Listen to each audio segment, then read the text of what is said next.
नमस्कार, राष्ट्र की बात में आपका स्वागत है। मैं हूं मानक गुप्ता। पश्चिम बंगाल की सीएम और टीएमसी की नेता ममता बनर्जी के दिल्ली दौरे से देश की सियासत गर्मा गई है। इस दौरे के बाद से ही 2024 में बीजेपी के खिलाफ महागठबंधन बनाने की कवायद तेज हो गई लगती है। ममता की कोशिशें कितनी परवान चढ़ी, ये बताएं। उससे पहले एक बड़ी खबर जो कांग्रेस के खेमे से आ रही है। खबर यह है कि चुनावी रणनीतिकार प्रशांत किशोर कांग्रेस में बाकायदा शामिल हो सकते हैं। एक अंग्रेजी अखबार की खबर के मुताबिक राहुल गांधी और प्रियंका गांधी के साथ मुलाकातों और एक अहम बैठक के बाद अब प्रशांत किशोर के कांग्रेस में बाकायदा शामिल होने की अटकलें तेज हो गई हैं। यह अटकलें पहले से चल रही थी, लेकिन जैसे जैसे ममता बनर्जी का दिल्ली दौरा आगे बढ़ रहा है, विपक्ष की लामबंदी तेज हो रही है, प्रशांत किशोर का दखल बढ़ रहा है दिल्ली की राजनीति में, वैसे अब कांग्रेस के अंदर से खबरें छन छन के आ रही हैं कि प्रशांत किशोर चुनावी रणनीतिकार बनेंगे या फिर सीधे कांग्रेस में शामिल हो जाएंगे। माना जा रहा है और यह खबर आ रही है, राहुल गांधी ने एक बैठक कर प्रशांत किशोर को कांग्रेस में शामिल करने के लिए पार्टी नेताओं से राय मांगी है। खबर यह भी है, एक अंग्रेजी अखबार ने बाकायदा डिटेल में यह खबर छापी है कि प्रशांत किशोर को कोई बड़ा पद देकर कांग्रेस में शामिल कराया जा सकता है। पी के हाल के दिनों में विपक्ष के कई नेताओं से मुलाकात कर चुके हैं। उन्होंने एनसीपी के नेता शरद पवार से कई बार मीटिंग की थी। ममता बनर्जी की बंगाल में जीत में भी प्रशांत किशोर का अहम रोल रहा है, आपको याद होगा। अब कहा जा रहा है कि प्रशांत किशोर की कोशिश 2024 में मोदी के खिलाफ विपक्ष का महागठबंधन बनाने की है। ममता के दिल्ली दौरे के पीछे भी प्रशांत किशोर का ही दिमाग, उन्हीं की स्ट्रैटेजी बताई जाती है।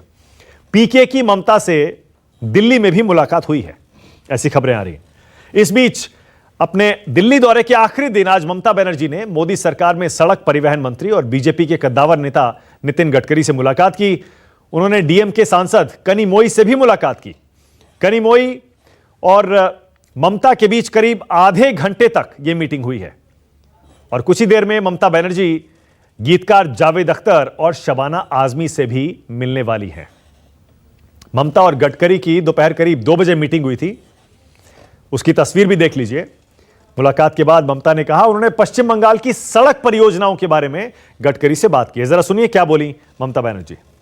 हमारा स्टेट ऐसा है कि हमारा स्टेट का बॉर्डर है बांग्लादेश, नेपाल, भूटान और नॉर्थ ईस्टर्न का भी बॉर्डर है, गेटवे है। तो इसी के लिए अगर हम एलिवेटेड रोड भी बनाए, फ्लाईओवर भी बनाए, तो इंडो बांग्लादेश के लिए भी अच्छा होगा कि हमारा बोनगा पेट्रोपोल भी इफेक्टिव हो जाएगा। हमारा बिजनेस का दृष्टिकोण से भी ये बढ़िया होगा। इस सिस्टम के लिए नितिन जी ये भी बोला, ठीक है हमें मीटिंग करते हैं, अब you also send your chief secretary and our DG will be there, I will be there, your PWD minister secretary and transport secretary will be there. We can decide that how we can go ahead. It was a very fruitful and good meeting. Let us hope for the better. इससे पहले कल भी ममता का दिल्ली में नेताओं से मिलने का सिलसिला जारी रहा। कल कांग्रेस की नेता सोनिया गांधी और दिल्ली के सीएम अरविंद केजरीवाल से ममता ने मीटिंग की थी। सोनिया गांधी के साथ 10 जनपथ पर ममता करीब 30 मिनट तक रही थी। इस दौरान वहां राहुल गांधी भी मौजूद थे। ये देखिए, कल की मीटिंग्स की तस्वीरें भी आपकी टीवी स्क्रीन पर हैं। केजरीवाल के साथ करीब 50 मिनट तक मीटिंग चली थी। 2020 stands on the 4 pillars of quality. ये व्यवस्था आने वाले समय में स्टूडेंट्स को परीक्षा के डर से भी मुक्ति। ये डर जब युवा मन से निकलेगा तो नए नए स्किल लेने का साहस और नए इनोवेशंस का नया दौर शुरू होगा, संभावनाएं असीम विस्तार होगी। इसलिए कि आज नई मंत्री महोदयगण, विश्वविद्यालय के कुलपति तथा स्कूल एवं कॉलेज एवं अन्य, इसलिए मैं फिर कहूंगा कि आज नई राष्ट्रीय शिक्षा नीति के तहत जो ये नए कार्यक्रम शुरू हुए हैं, उनमें भारत का भाग्य बदलने का सामर्थ्य है। साथियों, हमने आपने दशकों से ये माहौल देखा है। जब समझा जाता था कि अच्छी पढ़ाई करने के लिए विदेश ही जाना होगा, लेकिन अच्छी पढ़ाई के लिए विदेशों से स्टूडेंट्स भारत आए, बेस्ट इंस्टीट्यूशंस भारत आए, ये अब हम देखने जा रहे हैं। ये जानकारी बहुत उत्साह बढ़ाने वाली है कि देश की 150 से ज्यादा यूनिवर्सिटीज में ऑफिस ऑफ इंटरनेशनल अफेयर्स स्थापित किए जा चुके हैं। भारत के हायर एजुकेशन इंस्टीट्यूट्स अंतर्राष्ट्रीय स्तर पर रिसर्च और एकेडमिक में और आगे बढ़े, इसके लिए आज नई गाइडलाइंस भी जारी की गई है। साथियों, आज बन रही संभावनाओं को साकार करने के लिए हमारे युवाओं को दुनिया से एक कदम आगे होना पड़ेगा। एक कदम आगे का सोचना ही पड़ेगा। हेल्थ हो, डिफेंस हो, इंफ्रास्ट्रक्चर हो, टेक्नोलॉजी हो, देश को हर दिशा में समर्थ और आत्मनिर्भर होना होगा। आत्मनिर्भर भारत का यह रास्ता स्किल डेवलपमेंट और टेक्नोलॉजी से होकर जाता है, जिस पर एनईपी में विशेष ध्यान दिया गया है। मुझे खुशी है कि बीते एक साल में 1200 से ज्यादा उच्च शिक्षा संस्थानों में स्किल डेवलपमेंट से जुड़े सैकड़ों नए कोर्सेज को मंजूरी दी गई है। साथियों, शिक्षा के विषय में पूज्य बापू महात्मा गांधी कहा करते थे, राष्ट्रीय शिक्षा को सच्चे अर्थों में राष्ट्रीय होने के लिए मदर लैंग्वेज में शिक्षा का विचार एनईपी में रखा गया है। अब हायर एजुकेशन में मीडियम ऑफ इंस्ट्रक्शन के इसके लिए स्थानीय भाषाओं में भी एक विकल्प होगी। मुझे खुशी है कि 8 राज्यों के 14 इंजीनियरिंग कॉलेज 5 भारतीय भाषाएं हिंदी, तमिल और बांग्ला में इंजीनियरिंग की पढ़ाई शुरू करने जा रहे हैं। इंजीनियरिंग के कोर्स का 11 भारतीय भाषाओं में ट्रांसलेशन के लिए एक टूल भी डेवलप किया जा चुका है। क्षेत्रीय भाषा में अपनी पढ़ाई शुरू करने जा रहे छात्र छात्राओं को मैं विशेष बधाई देना चाहता हूं। इसका सबसे बड़ा लाभ देश के गरीब वर्ग को, छात्र छात्राओं को मैं विशेष बधाई देना चाहता हूं। इसका सबसे बड़ा लाभ देश के गरीब वर्ग को, गांव कस्बों में रहने वाले मध्यम वर्ग के स्टूडेंट्स को, दलित, पिछड़े और आदिवासी भाई बहनों को होगा।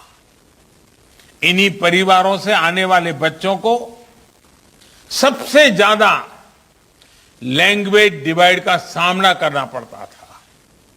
सबसे ज्यादा नुकसान इन्हीं परिवार के होनहार बच्चों को उठाना पड़ता था। मातृभाषा में पढ़ाई से गरीब बच्चों का आत्मविश्वास बढ़ेगा, उनके सामर्थ्य और प्रतिभा के साथ न्याय होगा। साथियों, प्रारंभिक शिक्षा में भी मातृभाषा को प्रोत्साहित करने का काम शुरू हो चुका है। जो विद्या प्रवेश प्रोग्राम आज लॉन्च किया गया, उसकी भी इसमें बहुत बड़ी भूमिका है। प्ले स्कूल का जो कंसेप्ट अभी तक बड़े शहरों तक ही सीमित है, विद्या प्रवेश के जरिए वो अब दूर दराज के स्कूलों तक जाएगा, गांव-गांव जाएगा। ये प्रोग्राम आने वाले समय में यूनिवर्सल प्रोग्राम के तौर पर लागू होगा और राज्य भी अपनी अपनी जरूरत के हिसाब से इसे लागू करेंगे। यानी देश के किसी भी हिस्से में बच्चा अमीर का हो या गरीब का हो, उसकी पढ़ाई खेलते और हंसते हुए ही होगी, आसानी से होगी। इस दिशा का ये प्रयास है। और जब शुरुआत मुस्कान के साथ होगी तो आगे सफलता का मार्ग भी आसानी से ही पूरा होगा। साथियों, आज एक और काम हुआ है जो मेरे हृदय के बहुत करीब है, बहुत संवेदनशील है।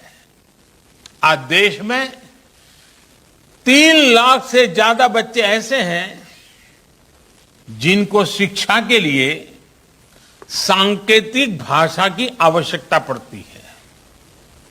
इसे समझते हुए भारतीय साइन लैंग्वेज को पहली बार एक भाषा विषय यानी एक सब्जेक्ट का दर्जा प्रदान किया गया है। अब छात्र इसे एक भाषा के तौर पर भी पढ़ पाएंगे। इससे भारतीय साइन लैंग्वेज को बहुत बढ़ावा मिलेगा। हमारे दिव्यांग साथियों को बहुत मदद मिलेगी। साथियों, आप भी जानते हैं कि किसी भी स्टूडेंट की पूरी पढ़ाई में उसके जीवन में बड़ी प्रेरणा उसके अध्यापक होते हैं। और हमारे यहां तो कहा गया है, गुरौ न प्राप्यते यत् यत् तत् न अन्य अत्रापि अभ्यते लभ्यते।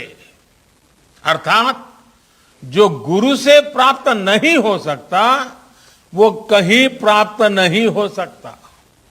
यानी ऐसा कुछ भी नहीं है जो एक अच्छा गुरु, अच्छा शिक्षक मिलने के बाद दुर्लभ हो। इसलिए राष्ट्रीय शिक्षा नीति के फॉर्मुलेशन से लेकर इंप्लीमेंटेशन तक हर स्टेज पर हमारे शिक्षक सक्रिय रूप से इस अभियान का हिस्सा है। आज लॉन्च हुआ निष्ठा 2.0, ये प्रोग्राम भी इस दिशा में एक अहम भूमिका निभाएगा। इस प्रोग्राम के जरिए देश के शिक्षकों को आधुनिक जरूरतों के हिसाब से ट्रेनिंग भी मिलेगी और वो अपने सुझाव भी विभाग को दे पाएंगे। मेरा आप सभी शिक्षकों से, एकेडमिशियन से अनुरोध है कि इन प्रयासों में बढ़ चढ़ करके हिस्सा लीजिए, अधिक से अधिक योगदान दीजिए। आप सभी शिक्षा के क्षेत्र में इतना अनुभव रखते हैं, व्यापक अनुभव के धारक है, इसलिए जब आप प्रयास करेंगे तो आपके प्रयास राष्ट्र को बहुत आगे लेकर जाएंगे। मैं मानता हूं कि इस कालखंड में हम जिस भी भूमिका में हैं, हम सौभाग्यशाली हैं कि हम इतने बड़े बदलावों के गवाह बन रहे हैं, इन बदलावों में सक्रिय भूमिका निभा रहे हैं। आपके जीवन में ये स्वर्णिम अवसर आया है कि आप देश के भविष्य का निर्माण करेंगे, भविष्य की रूपरेखा अपने हाथों में खींचेंगे। मुझे पूरा विश्वास है आने वाले समय में जैसे जैसे नई राष्ट्रीय शिक्षा नीति के अलग अलग फीचर्स हकीकत में बदलेंगे, हमारा देश एक नए युग का साक्षात्कार करेगा। जैसे जैसे हम अपनी युवा पीढ़ी को एक आधुनिक और राष्ट्रीय शिक्षा व्यवस्था से जोड़ते जाएंगे, देश आजादी के अमृत संकल्पों को हासिल करता जाएगा। इन्हीं शुभकामनाओं के साथ मैं अपनी बात समाप्त करता हूं। आप सब स्वस्थ रहें और नई ऊर्जा के साथ आगे बढ़ते रहें। बहुत बहुत धन्यवाद।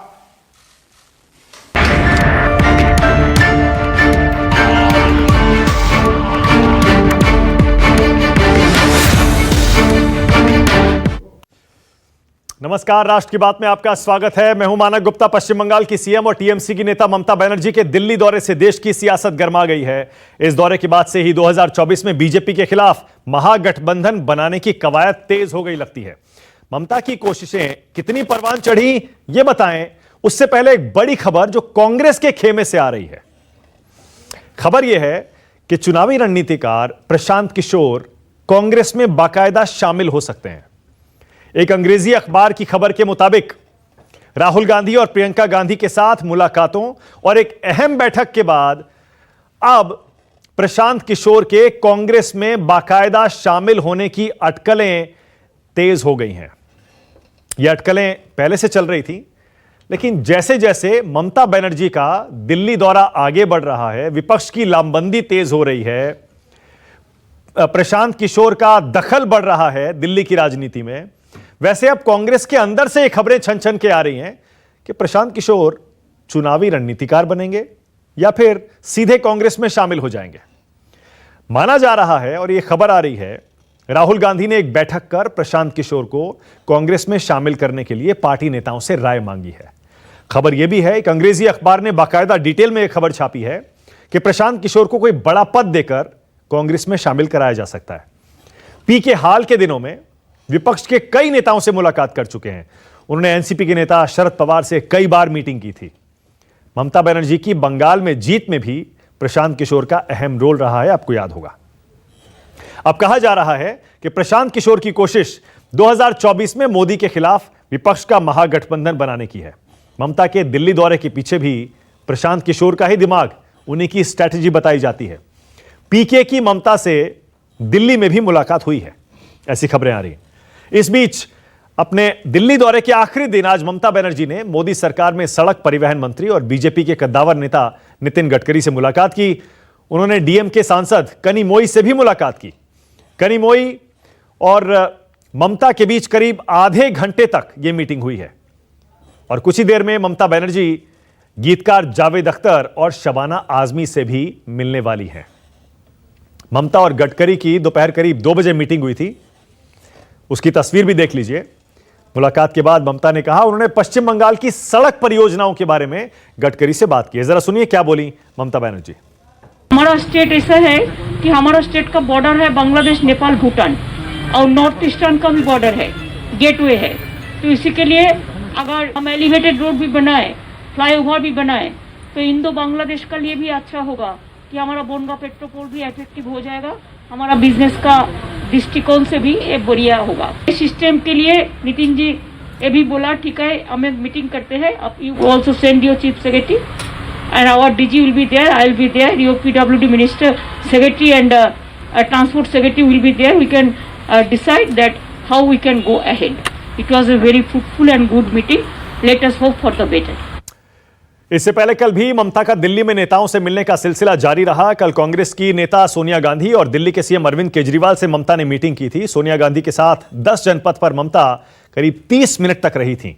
इस दौरान वहां राहुल गांधी भी मौजूद थे। ये देखिए, कल की मीटिंग्स की तस्वीरें भी आपकी टीवी स्क्रीन पर हैं। केजरीवाल के साथ करीब 50 मिनट तक मीटिंग चली थी। इससे पहले 27 तारीख को भी कांग्रेस के कई नेताओं से ममता बनर्जी मिली थी। अपने भतीजे अभिषेक बनर्जी के घर पर कमलनाथ आए थे, उनसे वहां मिली थी। आनंद शर्मा थे, अभिषेक मनु सिंघवी से भी मीटिंग हुई थी। यह मंगलवार की बात है। पीएम मोदी से भी ममता मिली थी। सोनिया गांधी से मुलाकात के बाद ममता ने जो कुछ कहा उससे साफ हो गया कि उनका दिल्ली आने का मकसद विपक्षी एकता को मजबूत करना था। ममता ने कहा भी कि बीजेपी को हराने के लिए विपक्ष को एकजुट होना चाहिए। देखिए, बीजेपी को हराने के लिए सबको एक होना जरूरी है। हम अकेला कुछ नहीं है, सब एक साथ में मिलकर काम करना पड़ेगा। हम थोड़े लीडर है, हम तो कैडर है, ऑडियो आ जाएगा, हम तो रोड का, हम तो स्ट्रीट का आदमी है। यानी ममता ने विपक्ष को एक बार फिर एकजुट करने की कोशिश तेज कर दी है। सवाल यही है कि कांग्रेस ममता के साथ आएगी? क्या प्रशांत किशोर कांग्रेस में जा रहे हैं? राष्ट्र की बात में हमारा आज का सवाल यही है, क्या कांग्रेस में शामिल होने वाले हैं प्रशांत किशोर? और दूसरा, राहुल को मंजूर होगा ममता का यह महागठबंधन? आज राष्ट्र की बात में इसी पर बहस होनी है। मेरे साथ कांग्रेस की तरफ से आचार्य प्रमोद कृष्णम यहां स्टूडियो में आ गए हैं, जो कि कांग्रेस के बहुत से नेताओं की तुलना में अलग ही राय रखते हैं, बेबाकी से अपनी बात कहते हैं। बीजेपी की तरफ से शाजिया इल्मी आ गई हैं। जो अक्सर राहुल गांधी के नेतृत्व पर और खासतौर से राहुल गांधी को सोशल मीडिया पर खूब टारगेट करती हैं।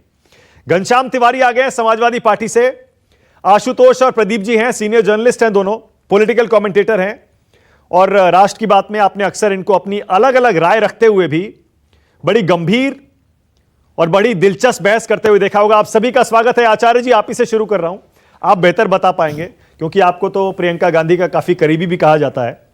क्या प्रशांत किशोर आ रहे हैं क्या आचार्य जी, कांग्रेस में शामिल होने वाले हैं क्या? कांग्रेस के पास अब और कोई चारा बचा नहीं है क्या पार्टी की नैया पार लगाने का? देखिए मानक जी, कांग्रेस एक बहुत बड़ी पार्टी है, राष्ट्रीय पार्टी है और बहुत पुरानी पार्टी है, और कांग्रेस बड़ी फ्राक दिल वाली पार्टी है। राहुल जी ने तो अभी कुछ दिन पहले कहा ही था कि कांग्रेस से अगर कोई जाना चाहता है तो जाए, और कांग्रेस में आना चाहता है उसका स्वागत है। तो जो हमारी विचारधारा से जुड़ता है वो आना चाहता है। प्रशांत किशोर जी कांग्रेस पार्टी के शीर्ष नेतृत्व से लगातार संपर्क में रहते हैं। अगर वो एक्टिव पॉलिटिक्स में आएंगे तो स्वागत है, इसमें बुरी बात क्या है? आप स्वागत कर रहे हैं? नहीं, कांग्रेस के लिए अच्छा होगा प्रशांत किशोर को पार्टी में लेना, उनको नेता बनाना? नहीं, प्रशांत किशोर कोई ना तो तालिबानी हैं, ना अफगानी हैं, ना पाकिस्तानी हैं, ना आतंकवादी हैं। प्रशांत किशोर एक रणनीतिकार हैं, बहुत विद्वान व्यक्ति हैं। उन्होंने कई लोगों के साथ काम किया है, नीतीश जी के साथ, ममता जी के साथ, कैप्टन अमरिंदर सिंह जी के साथ, बल्कि बीजेपी के साथ भी उन्होंने काम किया। उनको बहुत बड़ा राजनीतिक अनुभव है, तो उस अनुभव का अगर लाभ उठाएगी पार्टी तो जाहिर सी बात है कि तो ऐसा क्या कर देंगे कांग्रेस में आके जो अभी तक सोनिया गांधी, राहुल गांधी, प्रियंका गांधी नहीं कर पाए? अब ये तो प्रशांत किशोर जी जब आएंगे और जब करेंगे और उसका परिणाम आएगा, ये तभी उस पर बात हो सकती है। अभी से क्या बात की जाए? पर जेडीयू में आपको पता है उनका एक्सपीरियंस कैसा था जब वो गए थे जेडीयू में, बाकायदा वाइस प्रेसिडेंट उनको बनाया गया था। देखिए मानक जी, सारे जितने भी राजनीति में लोग हैं, चाहे वो पर्दे के पीछे काम करने वाले हैं, चाहे वो फ्रंट पे लड़ने वाले हैं, उन सब का अपना महत्वपूर्ण रोल होता है, महत्वपूर्ण भूमिका होती है। तो ये कहना कि प्रशांत किशोर जी जो हैं आएंगे वो क्या कर देंगे, तो ये थोड़ा सा जल्दबाजी है। अभी आने दीजिएगा, जब आएंगे और काम करेंगे और उसका परिणाम हो सकता है नहीं भी आए, उनकी समीक्षा तब मतलब पार्टी में स्वागत होगा, सारे नेता स्वागत करेंगे उनका? नहीं, मुझे नहीं पता कि सारे नेता स्वागत करेंगे या उनका विरोध करेंगे, लेकिन मैं ऐसा मानता हूं कि मुझे अच्छा लगेगा प्रशांत किशोर जी आए तो उनका मैं प्रशांत किशोर आएंगे तो मतलब वो कांग्रेस के चेहरे के तौर पर फायदा पहुंचाएंगे, क्योंकि उनका बैकग्राउंड, उनका रिकॉर्ड बड़ा अच्छा है। वो जहां भी जाते हैं ज्यादातर पार्टियों को जिताकर आए हैं, कुछ एक हार भी उनको मिली है। तो उनका चेहरा या फिर उनकी स्ट्रैटेजी कांग्रेस को किस चीज का फायदा होने वाला है? देखिए, मैं ऐसा मानता हूं कि प्रशांत किशोर बहुत समझदार व्यक्ति हैं। वो हवा का रुख भांपने में काफ़ी महारत हासिल है उनको। तो अगर प्रशांत किशोर कांग्रेस को एक्टिव पॉलिटिशियन के रूप में ज्वाइन कर रहे हैं तो ज़रूर उन्हें लग रहा होगा कि देश में आगे परिवर्तन होना है, कांग्रेस पावरफुल होगी, कांग्रेस सशक्त होगी, क्योंकि कांग्रेस पार्टी में उनका आना ये बात का ये द्योतक है। इसको मैं कह सकता हूं कि वो लंगड़े घोड़े पर दाव नहीं लगाते हैं। ऐसा तो नहीं कि एकदम उल्टा है? कांग्रेस प्रशांत किशोर को इसीलिए पार्टी में लाना चाहती है ताकि वो विपक्षी पार्टियों के साथ, सारे रीजनल पार्टीज के साथ एक कोई बीच का रास्ता निकाल दें, कोई समझौता हो जाए, क्योंकि अभी तक महागठबंधन बनाने की कोशिशें कांग्रेस और क्षेत्रीय दलों के बीच कई बार हुई, हो नहीं पाया कभी भी। कांग्रेस अपना मैदान नहीं छोड़ना चाहती, रीजनल पार्टीज अपना मैदान नहीं छोड़ना चाहती। शायद पीके का एक फॉर्मूला है जो पीके को भी लगता है कि वही इंप्लीमेंट करा सकते हैं, और शायद गांधी परिवार को भी लगता हो इनको ले ही आइए, यही मना पाएंगे सारे क्षेत्रीय दलों को। नहीं, मुझे ऐसा नहीं लगता है कि कोई भी क्षेत्रीय दल, गांधी परिवार अगर किसी को मनाना चाहे या बात करना चाहे तो वो बात ना कर पाए और कोई तीसरा व्यक्ति आके उनकी बात करा दे। मैं इससे सहमत नहीं हूँ।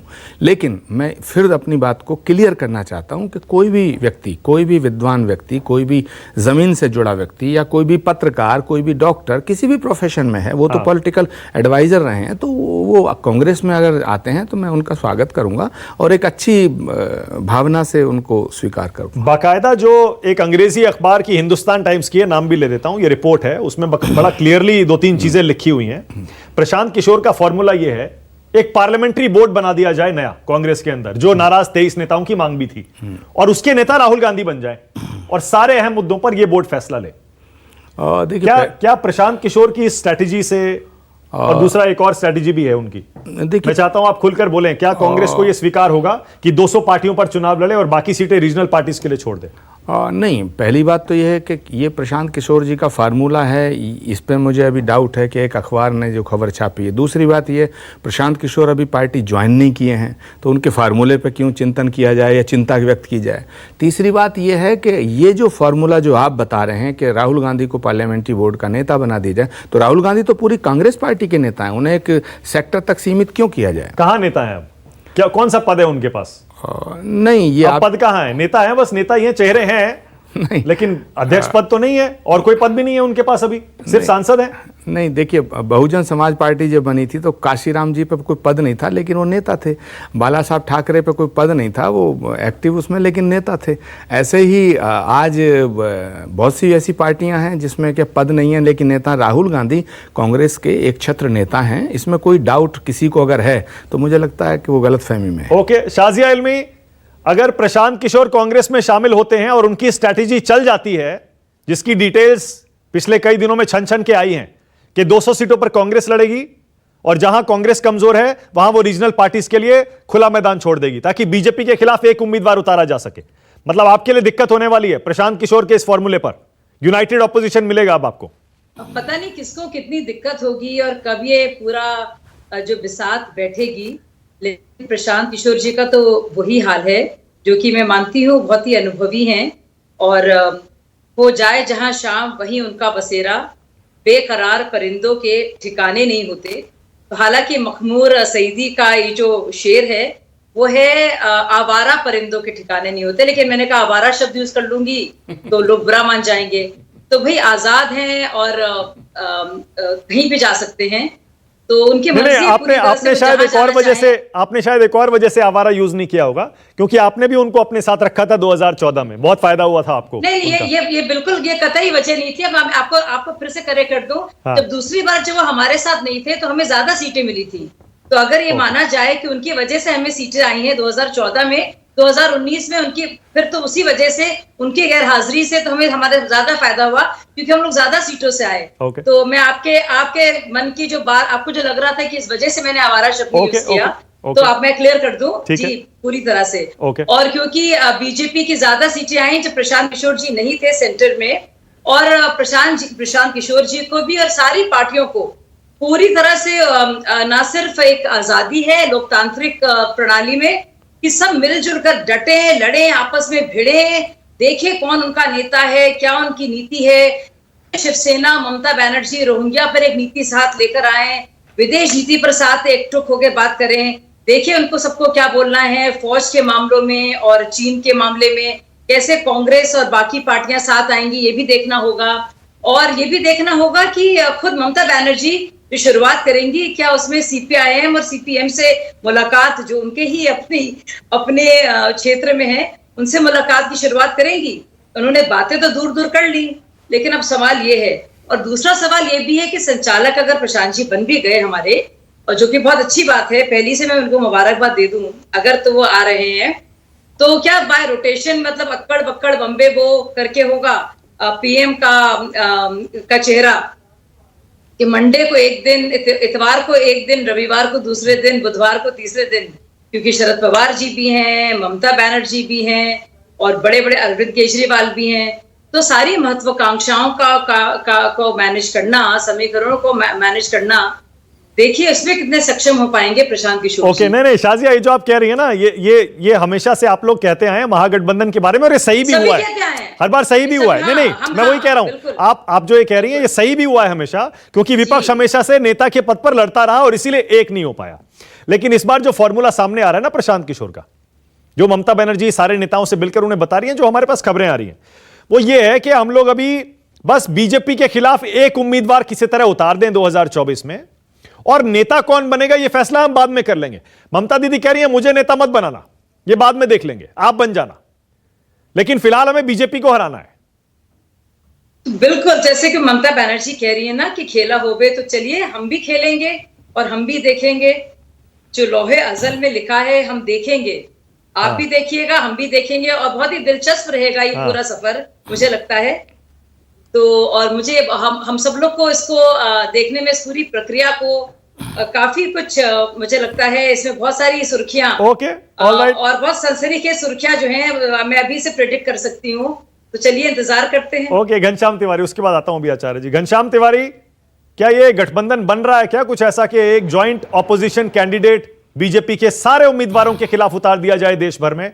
आपको स्वीकार होगा? और क्या आपको लगता है कांग्रेस को स्वीकार होगा ये, क्योंकि उसके लिए त्याग करना पड़ेगा, बलिदान करना पड़ेगा? नमस्कार मानक जी, आपके दर्शकों को, मेरे सारे को पैनलिस्ट को। मुझे लगता है कि राजनीति एक खुला मंच है, कोई बंद कमरे में होने वाला व्याख्यान नहीं है।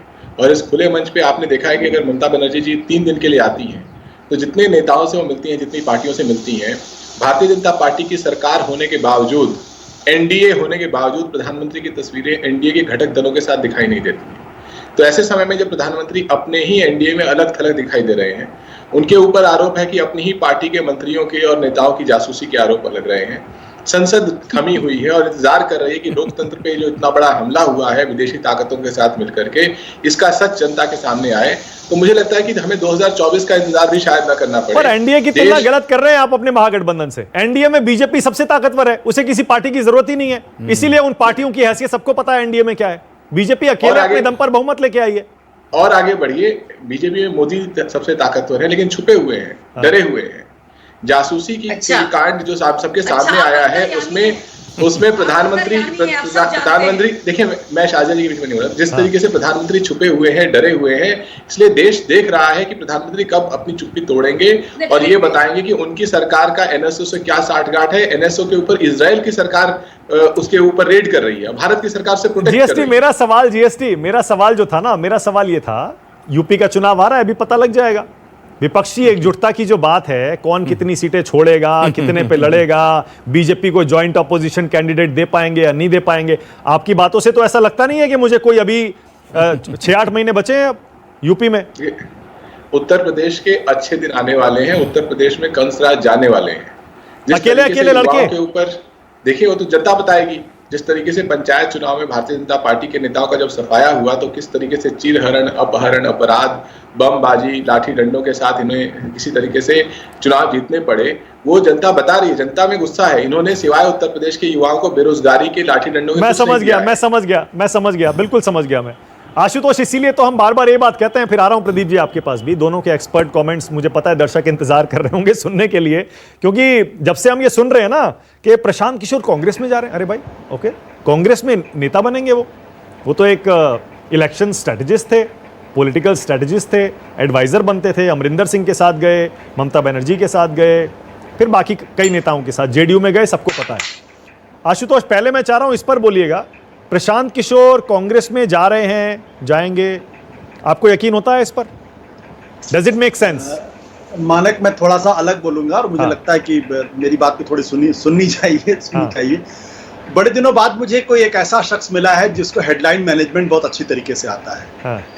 मतलब हम जब शरद पवार से दिल्ली में कोई बैठक होती है तो ये कहा जाता प्रशांत किशोर उसको ऑर्गेनाइज कर रहे हैं, या उनके कहने पे चल रहे हैं। जब ममता बनर्जी दिल्ली आती तो कहते नहीं ये प्रशांत किशोर का मास्टर स्ट्रोक है, और जब कांग्रेस संसद के बाद प्रदर्शन करती है ये भी मास्टर स्ट्रोक है। तो ये मान लेते हैं कि शरद पवार को, ममता बनर्जी को, राहुल गांधी को, कांग्रेस पार्टी के नेताओं को राजनीति आती नहीं दरअसल। और अब एक नए चाणक्य आ गए हैं जो सारे लोगों को रणनीति, राजनीति और सब सिखाते हैं। अभी शाजिया की बातों से मैं ज्यादा सहमत नहीं होता, लेकिन शाजिया ने एक बड़ी अच्छी बात कही। शाजिया ने कहा 2014 में प्रशांत किशोर थे, 282 सीटें आई। 2019 में प्रशांत किशोर नहीं थे, 303 सीटें आ गई। दिल्ली में 2014 में 2015 में आम आदमी पार्टी को 67 सीटें आई और 2020 में 62 सीटें आई, जब प्रशांत किशोर साथ में थे। देखिए, ये सारी चीजें एक अलग तरीके की बात करती है। मैं एक कुछ बुनियादी सवाल, चूंकि अब राजनीति में वो आने वाले हैं, इसलिए कुछ सवाल उनसे जरूर पूछे जाने चाहिए। पहला सवाल पूछा जाना चाहिए कि भाई आपकी विचारधारा क्या है। और मैं उनका एक कोट बताना चाहता हूं। जब वो जनता दल यूनाइटेड छोड़ रहे थे, नीतीश कुमार से उनका झगड़ा चल रहा था, तो उन्होंने एक बात कही थी, how can he be with the people who support the ideology of Godse. यानी वो नीतीश कुमार जो गोडसे की विचारधारा का पालन करते हैं, वो नीतीश कुमार उनके साथ कैसे हैं? तो गोडसे की विचारधारा को पालन करने वाले के साथ आप 2014 में कैसे थे? ये सवाल तो पूछा जाना चाहिए। और आपकी यात्रा नरेंद्र मोदी से उठकर नीतीश कुमार पे आती है, एक साल आप वहां नहीं रह पाते हैं। तो एक सबसे बड़ा सवाल आज की तारीख में यह है कि जिन नरेंद्र मोदी के लिए आप सारे विपक्ष को इकट्ठा कर रहे हैं और ये मानते हैं कि देश के लिए सबसे खतरनाक आदमी है, तो क्या आपको 2014 में इस बात का अंदाजा नहीं था? पर वो क्या आपको प्रोफेशनल थे RSS उस की टाइम पे, विचारधारा- वो तो सिर्फ अपनी सर्विसेज दे रहे थे। एक मिनट, मुझे अपनी बात कंप्लीट कर लेने दीजिए। क्या आपको बीजेपी और आरएसएस की विचारधारा का अंदाजा नहीं था? क्या आपको 2002 के दंगों का अंदाजा नहीं था कि सडनली आपको रियलाइज हो गया कि 2014 में हमको नरेंद्र मोदी को देश का प्रधानमंत्री बनाना है, जो गोडसे की विचारधारा को फॉलो कर रहे थे उनको मजबूत करना है। वो उनका बिजनेस था आशुतोष, वो तो उनका बिजनेस था। नहीं, मैं फिर यही बात कह रहा हूं। मैंने कहा कि अब आप चूंकि पॉलिटिक्स में आ रहे हैं तो ये सारे सवाल आपसे पूछे जाएंगे और इन सवालों के जवाब उनको देने पड़ेंगे, ऐसा नहीं कि नहीं देने पड़ेंगे। जब मैं भी राजनीति में था तो मुझसे सवाल पूछे जाते थे। जब शाजिया राजनीति में थी तो शाजिया अभी खैर वो है, उनसे भी सवाल पूछे जाते थे। जब शाजिया ने आम आदमी पार्टी छोड़ के बीजेपी गई तो लोगों ने सवाल पूछे उनसे। तो जब आप पब्लिक में होंगे, जब आप राजनीति में होंगे तो आपसे सवाल पूछा जाएगा कि भाई 2014 में आपको याद नहीं था कि गोडसे की विचारधारा को हम मजबूत कर रहे थे? आप आशुतोष, लेकिन आपको भी पता है बहुत सारी, बल्कि सारी पार्टीज में बहुत सारे ऐसे नेता होते हैं जो या तो वकील होते हैं, चार्टर्ड अकाउंटेंट होते हैं, उनकी आइडियोलॉजी से पार्टी को कोई लेना देना नहीं होता है। उस नेता की एक्सपर्टीज का इस्तेमाल पार्टी करती है। तो इसीलिए मैं अब अगली बात कहना चाहता हूं कि असली सवाल क्या है। सवाल इस बात को लेकर यह है कि अभी तक वो एक पॉलिटिकल मैनेजर की हैसियत में थे। ठीक है, राजनीति में बहुत सारे पॉलिटिकल मैनेजर्स होते हैं, लेकिन जब आप पॉलिटिक्स में आते हैं तो पॉलिटिकल रिफ्लेक्सेस आपके अंदर है या नहीं है, यह पता चलता है कि आप 1 साल से ज्यादा नीतीश कुमार की पार्टी में नहीं रह पाए और आपको पार्टी छोड़नी पड़ी, आपको पार्टी से निकाला गया। और नीतीश कुमार ने यह कहा था कि अमित शाह के कहने पर प्रशांत किशोर को जनता दल यूनाइटेड में रखा गया था। तो अगर आप नीतीश कुमार के साथ 1 साल से ज्यादा नहीं रह पाए तो राहुल गांधी के साथ आप 1.5 साल रहेंगे या 2 साल रहेंगे, इसका भी जवाब देना पड़ेगा। ओके, प्रदीप जी, आपका रिएक्शन इन खबरों पर? प्रशांत किशोर कांग्रेस में जा रहे हैं और एक स्ट्रैटेजी लेके जा रहे हैं 2024 की। देखिए मानक जी, एक क्रिकेट से उदाहरण दूंगा। जॉन बुकनन का नाम आप सबको पता है जी, ऑस्ट्रेलिया टीम के कोच। 3 वर्ल्ड कप लगातार ऑस्ट्रेलिया की टीम जीती और उस दौरान वो उसके कोच थे। उनको बड़ी गलतफहमी हो गई। उन्होंने कहा कि मैं जिस टीम के साथ था उसने 3 वर्ल्ड कप जीते। तो लोगों ने कहा जब बांग्लादेश के कोच बन जाइए, वर्ल्ड कप जिता दीजिए। तो जो जीतने वाला है उसको अगर आप जिता देते हैं, ये ओवर हाइप होता है कोच का, स्ट्रेटजिस्ट का रोल। इनका रोल उतना ही होता है जितना नेता इनकी बात सुनने को तैयार होता है। इनको एक स्पेसिफिक जॉब दिया जाता है कि ये करना है, ये बताइए हमको। उससे ज्यादा कोई भूमिका नहीं होती। वो किसी पार्टी की राजनीतिक रणनीति नहीं बनाते। अगर बनाते हैं तो इसका मतलब उस पार्टी में वो नेता किसी काम का नहीं है। तो पर प्रदीप जी, लेकिन अगर कांग्रेस का रिकॉर्ड देखेंगे पिछले 5-6-7 साल का, तो ऐसा लगता है वाकई कोई नीति नहीं है, एक स्पष्ट नीति बहुत सारे मुद्दों पर नहीं है। रीजनल पार्टीज के साथ कोई गठबंधन कांग्रेस पार्टी नहीं बना पाती है। ऐसा तो नहीं कि शायद नहीं, वो आपकी बात अपनी जगह पर ठीक है, लेकिन प्रशांत किशोर को राजनीति का क्या अनुभव है? जमीन पर काम करने का उनका क्या अनुभव है? वो क्या जानते हैं? वो कांग्रेस की विचारधारा के बारे में क्या जानते हैं? जो आशुतोष जी ने अभी बात उठाई, सही बात है। आपने उनको टोकते हुए कहा कि वो उस समय प्रोफेशनल थे, मतलब आप बेईमान प्रोफेशनल थे कि जिस आइडियोलॉजी में आपका विश्वास नहीं था उसको बढ़ाने के लिए काम कर रहे थे। और जिस कांग्रेस को उबारने के लिए कहा जा रहा आ रहे हैं 14 में, मतलब उसी को डुबोने के लिए काम किया। अभी पश्चिम बंगाल में कांग्रेस को 0 पर पहुंचाया। आंध्र प्रदेश में आपने जगन मोहन रेड्डी का साथ दिया, कांग्रेस साफ हो गई। बिहार में आप जनता दल यूनाइटेड के स्ट्रेटजिस्ट थे और आप नंबर 1 पार्टी नीतीश कुमार को नहीं बना पाए, जो सुशासन बाबू हैं, जो राज्य में सबसे अच्छे, मतलब देश में सबसे अच्छे मुख्यमंत्रियों में गिने जाते थे। तो आपकी जो आप उत्तर प्रदेश में गए कांग्रेस पार्टी का उद्धार करने, खाट सभा आपने आयोजित की, कांग्रेस की खटिया खड़ी हो गई। 72 साल में इतनी कम सीटें विधानसभा में कभी कांग्रेस की आई नहीं। तो इसलिए अगर कांग्रेस पार्टी के लोग ये सोचते हैं कि प्रशांत किशोर आएंगे, कोई जादू की छड़ी लेकर आएंगे, कांग्रेस को बदल देंगे, उसका समर्थन, उसका आधार जनाधार बढ़ जाएगा, तो मुझे कांग्रेस के बारे में बड़ी शंका है। फिर कांग्रेस का कोई भविष्य नहीं है। अगर इस तरह का व्यक्ति, उस पर आपकी इतनी बड़ी निर्भरता है, इतने बड़े बड़े अनुभवी नेताओं के होते हुए भी, देखिए पार्टियां हारती हैं, जीतती हैं, आपकी स्ट्रेटजी गलत हो जाती है, आप मुद्दे नहीं पहचान पा रहे हैं, ये सब कारण हो सकते हैं। लेकिन प्रशांत किशोर आके उस सब को बदल देंगे, मैं ऐसा नहीं मानता। 2019 के चुनाव से पहले प्रवीण चक्रवर्ती यही काम कर रहे हैं। और उनकी स्ट्रैटेजी क्लियर है प्रदीप जी, जो डिटेल्स आ रहे हैं ना, उनकी स्ट्रैटेजी ये है बीजेपी को हराना, एक उम्मीदवार ऑपोजिशन का देना पड़ेगा, जो अभी तक पता चला है, अभी कंफर्म नहीं है। छोटी सी बात ऐसा है कि शाजिया एक सेकंड, हाँ आ रहा हूं इसके बाद। हाँ प्रदीप ये कोई नई बात वो नहीं कर रहे हैं। 1971 में कांग्रेस के खिलाफ सारी विपक्षी दल ये आजमा चुके हैं। हाँ। और बुरी तरह औंधे मुंह गिरे थे। अगर विपक्ष को मजबूत करना है तो पहले कांग्रेस को अपने पैर पर खड़ा होना पड़ेगा, और कांग्रेस को कांग्रेस ही अपने पैर पर खड़ा कर सकती है।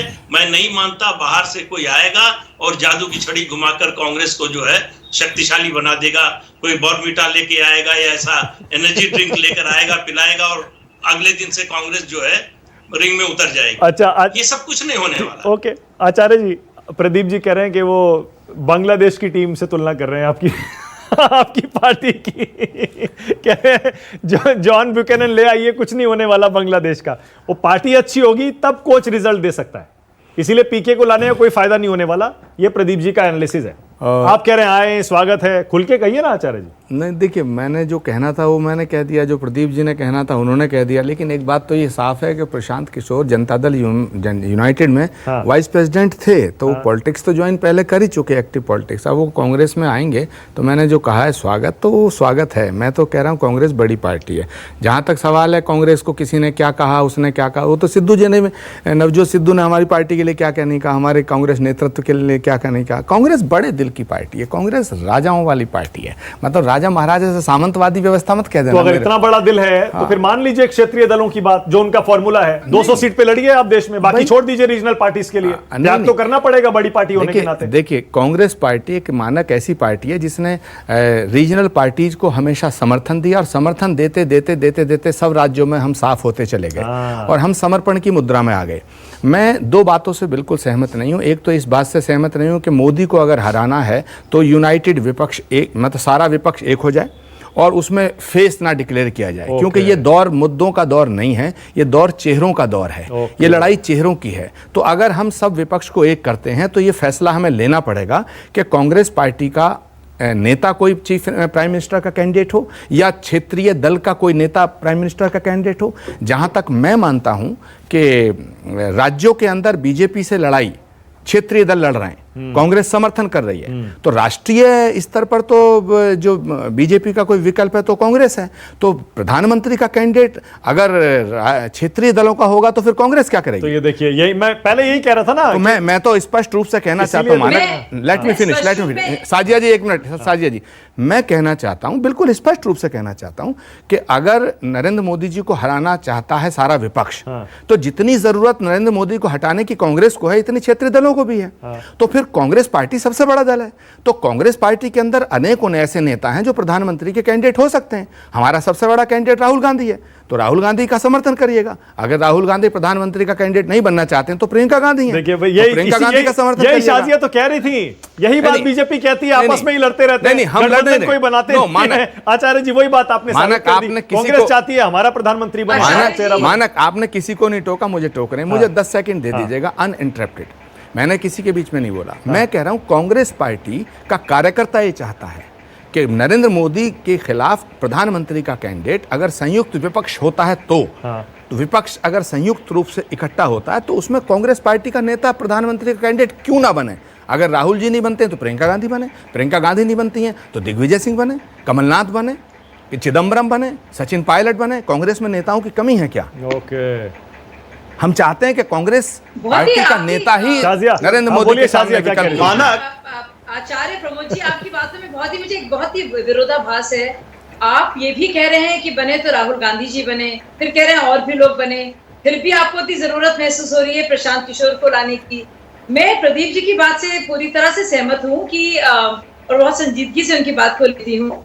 आशुतोष जी भी कह रहे हैं कि कोई नैतिक तकाजा होना चाहिए, राजनीति में सवाल पूछे जाएंगे, लेकिन उन सब मुद्दे को एक बार हटा भी लिया जाए, इन सब बातों को, नैतिकता का तकाजा और वही सवाल की आइडियोलॉजी क्या है। अगर उसको भी हटा लिया जाए तो प्रमोद जी आप जो कह रहे थे कि कांग्रेस ही सबसे बड़ी पार्टी है, आप 5 राज्यों को अगर हटा दें तो आप देखिए क्या हाल हुआ यूपी में, अब हाल देखिए क्या कांग्रेस का हुआ पश्चिम बंगाल में, मतलब राहुल गांधी अपनी शक्ल तक नहीं दिखा पाए वहां पे।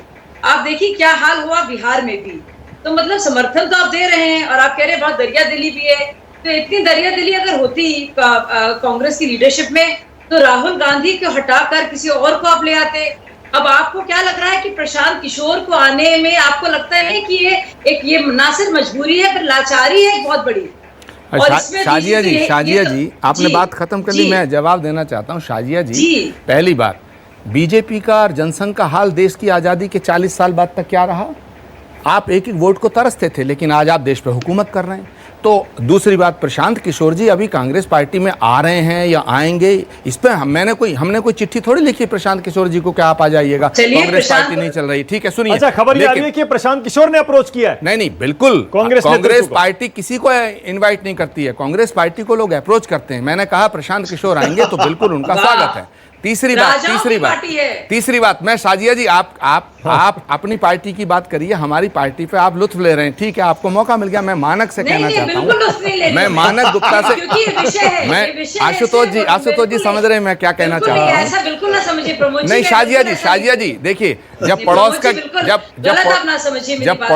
के घर में शाजिया जी जब पड़ोसी के घर में आग लगती है ना, तो दूसरा कहता है तापने दे, जरा आनंद आ रहा है। तो ठीक है, आज आपको ये वक्त, आज मौका मिला है, वक्त ने ये मौका दिया है, लेकिन ये वक्त हमेशा मौका नहीं देगा। आप ये मौका दे रहे हैं। नहीं, ये देगा नहीं। अच्छा, ओके, घनश्याम तिवारी कुछ कह रहे थे।